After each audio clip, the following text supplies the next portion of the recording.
আসসালামু আলাইকুম। আমার চ্যানেলে আপনাদের সকলকে স্বাগত।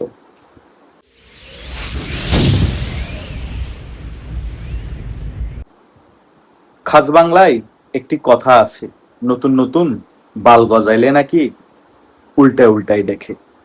তারা নিজেদেরকে বহুত কিছু মনে করে। 5ই আগস্টের পরবর্তী সময় বাংলাদেশের মধ্যে এইরকম অনেক টোকাই সমন্বয়কের নতুন নতুন বাল গজিয়েছিল। তারা নিজেদেরকে বাংলাদেশের হত্যাকর্তা মনে করেছিল। তারা কারা?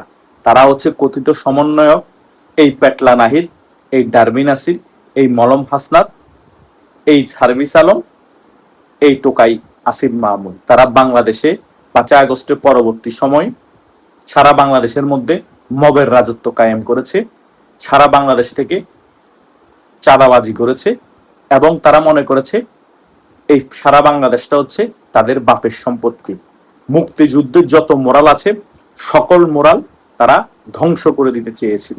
মুক্তিযুদ্ধের চেতনাকে বাংলাদেশ থেকে 5ই আগস্টের পরবর্তী সময় সকল টোকাইরা মুছে ফেলতে চেয়েছিল।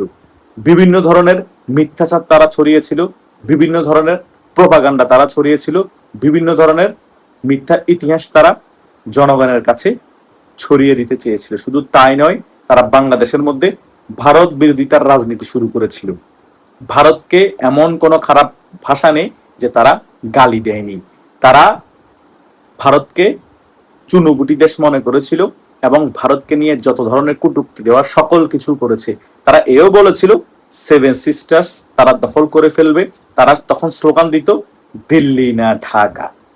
এখন কিন্তু এই সকল স্লোগানও আমরা দেখতে পাই না, ভারত বিরোধিতার বক্তব্য আমরা কট্টরভাবে দেখতে পাই না। তারা এখন নিজেরা বহুত বড় রাজনীতিবিদ সেজেছে, তারা এখন নিজেরা অনেক বড় সুশীল নিজেদেরকে দাবি করছে। তারা কোনো দুর্নীতি করে নাই বোঝানোর চেষ্টা করছে, তারা অনেক সৎ বাংলাদেশের জনগণকে দেখানোর চেষ্টা করছে। কিন্তু বাস্তবে হিতে বিপরীত। কি বিপরীত? তারা 5ই আগস্ট পরবর্তী সময় বাংলাদেশের ইতিহাসে তরুণদের মধ্যে সবচেয়ে বেশি দুর্নীতি করেছে এবং তরুণ যে উপদেষ্টারা ক্ষমতায় বসেছিল তারাও দেদারসে ফ্যামিলি সহ লুটপাট করেছে বাংলাদেশ থেকে এবং বাংলাদেশ থেকে টাকা বিদেশে পাচার করেছে। তাদেরকে ছাড় নাই।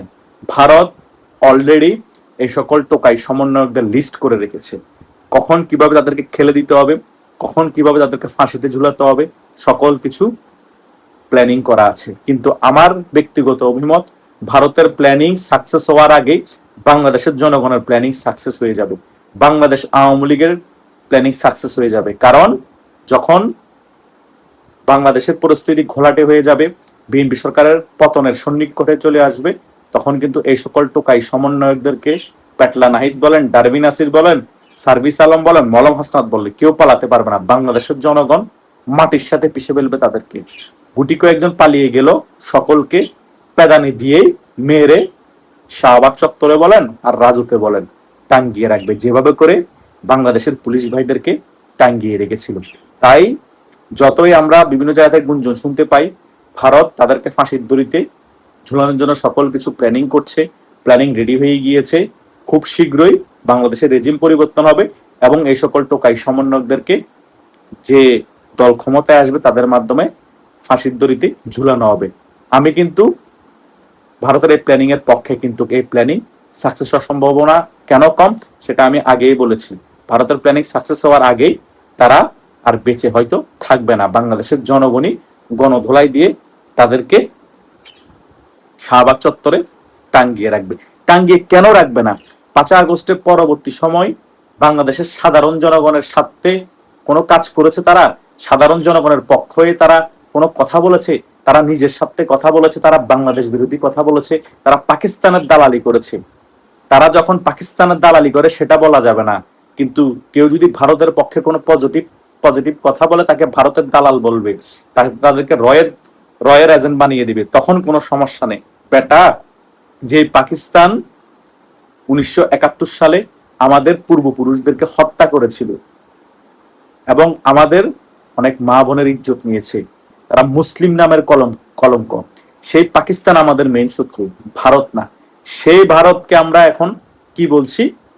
সেই ভারত নাকি আমাদের বাংলাদেশটাকে দখল করে রেখেছে। এখন নাকি ভারতের হাত থেকে বাংলাদেশ স্বাধীন হয়েছে। ওরে বাটপার, ওরে সিটার। 1971 সালেও যদি ভারত আমাদেরকে সাহায্য সহযোগিতা না করতো, এই পাকিস্তানি কুলাঙ্গার হানাদার বাহিনী আরো বেশি আমাদের মা বোনদেরকে ধর্ষণ করতো, আরো বেশি আমাদের বাংলাদেশের মানুষদেরকে হত্যা করতো এবং বাংলাদেশটাকে সম্পূর্ণরূপে ম্যাসাকার করে ধ্বংস করে দিত। কিন্তু ভারতের কারণে সেটা পারে নাই, আমাদের দেশের বাংলাদেশের জনগণের কারণে সেটা পারে নাই। ভারত 100% নিজের সর্বোচ্চ দিয়ে আমাদের বাংলাদেশের জনগণকে তৎকালীন সময়ে সাহায্য করেছিল বিদায় আমরা এই স্বাধীন বাংলাদেশ পেয়েছি। এই পূর্ব পাকিস্তানের নামটা এখন বাংলাদেশ হতো না যদি ভারত আমাদেরকে সাহায্য সহযোগিতা না করতো। সেগুলো তো আমরা স্বীকার করিই না, বরং আমরা বলি ভাইয়ে ভাইয়ে যুদ্ধ হয়েছিল, ভারত তাদের স্বার্থের কারণে আমাদেরকে সাহায্য করেছে। আরে ভাই, স্বার্থের কারণে হলো, সাহায্য করার ফলেই তো আমরা স্বাধীন হতে পেরেছি। স্বার্থ ছাড়া কে কাকে সাহায্য করে? একটা বন্ধু আর একটা বন্ধুকেও তো সাহায্য করে না স্বার্থ ছাড়া। আপন ভাইকে সাহায্য করে না স্বার্থ ছাড়া। সবার কিছু না কিছু স্বার্থ থাকে, সে সকল বিষয় চিন্তা করে কেউ কাউকে সাহায্য করে। এটাই হচ্ছে রিয়েলিটি। সো যারা পাকিস্তানপন্থী টোকাই সমন্বয়ক আছো এবং যারা পাকিস্তানি বীর্য বাংলাদেশে আছো, কিছুদিনের মধ্যে বাংলাদেশের সমীকরণ যখন পরিবর্তন হয়ে যাবে, রেজিম যখন পরিবর্তন হয়ে যাবে, এই সকল পাকিস্তানি বীর্য বাংলাদেশে আর টিকে থাকবে না।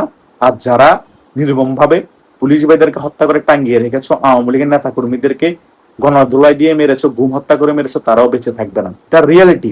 ভারতের প্ল্যানিং এর হিসাব পরে আসবে, বাংলাদেশের মানুষ বাংলাদেশে তাদের হিসাব চুকিয়ে নিবে। কারণ তারা বাংলাদেশের মানুষকে এই 2 বছর ধরে অতিষ্ঠ করে রেখেছে। যেমন চাঁদাবাজি করছে, তেমন ভাবে গুম করছে, তেমন ভাবে হত্যা করছে, তেমন ভাবে তাদেরকে হুমকি ধামকি দিয়ে রেখেছে। কোনো কথাই বললে আওয়ামী লীগের 200 ট্যাগ লাগিয়ে দিচ্ছে। এভাবে করে একটি দেশ চলতে পারছে না, এভাবে একটি দেশ চলবেও না। ধর্ষণ হচ্ছে ছোট বাচ্চারা, ধর্ষণ হচ্ছে ছোট ছেলেরা, মাদ্রাসার মধ্যে বলাৎকার হচ্ছে, দ্রব্যমূল্যের দাম বৃদ্ধি পাচ্ছে।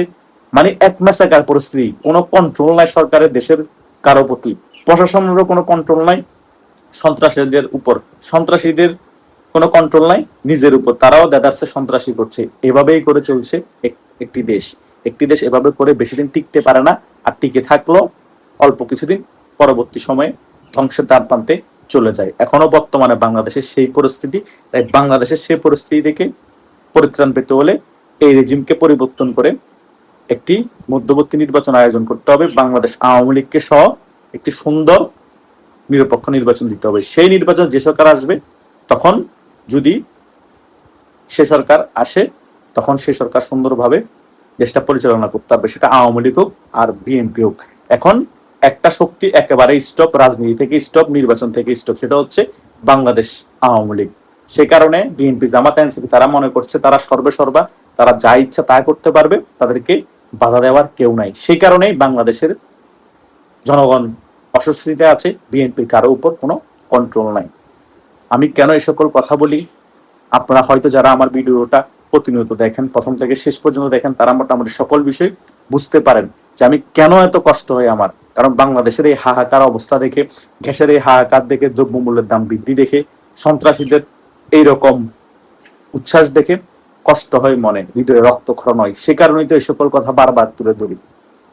বাংলাদেশের মানুষকে ভালোবাসি বলে, বাংলাদেশের মানুষের কথা চিন্তা করে বলে। কিন্তু এটাই হচ্ছে আমার সর্বশেষ কথা।